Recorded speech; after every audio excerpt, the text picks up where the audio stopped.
close during his childhood, and Burden is confident that there is no dirt to be found. The boss disagrees.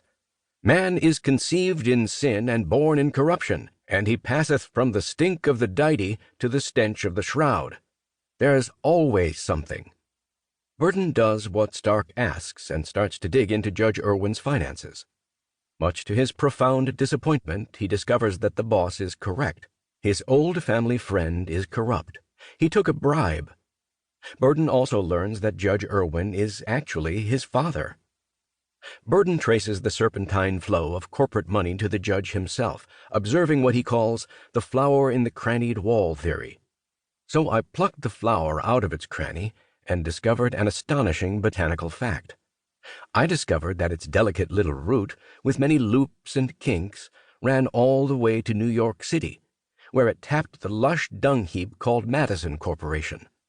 The flower in the cranny was the Southern Bell Fuel Company. So I plucked another little flower called the American Electric Power Company, and discovered that its delicate little root tapped the same dung heap. The corrupt facts are exposed. Dishonored and distraught, Judge Irwin commits suicide. Warren's analogy, a study in contrast between the attractive flower and its dark roots winding their way in the muck, sustaining the surface beauty, succinctly describes the labyrinthine set of deep relationships enjoyed by some prominent American politicians today.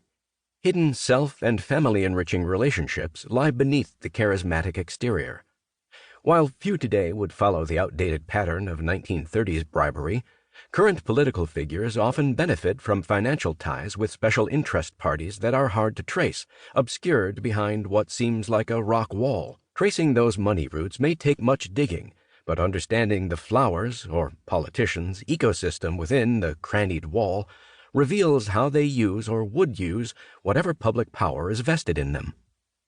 Part of the challenge is first identifying the tie between political power and those with whom they leverage their position. These are the roots behind the crannied wall. Jack Burden calls these a relationship in time.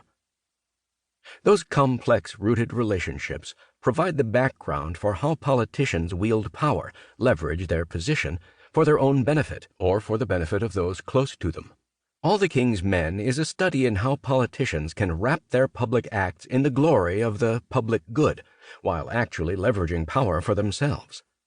The boss is the perfect example of the crusading politician who says he wants to change the system, and perhaps even does, but ultimately crusades for his own advancement and those close to him.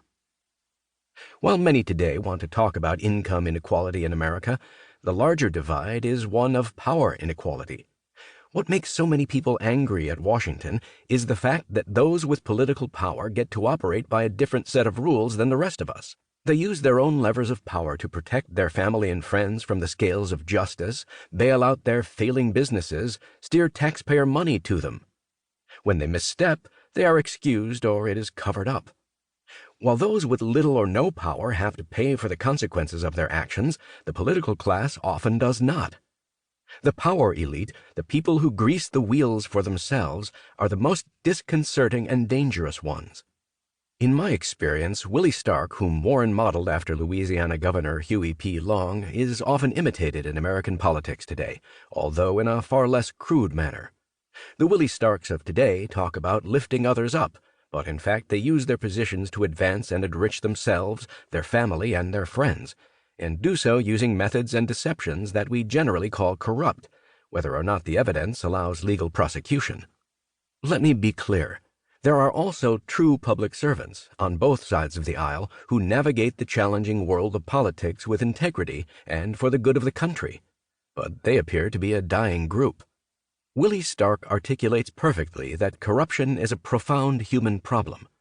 Public power, and thus influence, makes it tempting to leverage your position for the direct benefit of yourself, family, friends, and those who will keep you there. The greater the public power, the longer the lever arm a politician has to tip the scales. This book focuses on progressive politicians, not because they alone are vulnerable to corruption, far from it. Clearly, the abuse of political power is a human problem across the full spectrum of political beliefs. But I focus on progressives here because they are unique in one respect from all others on the contemporary American political scene. They all favor the rapid and radical expansion of federal political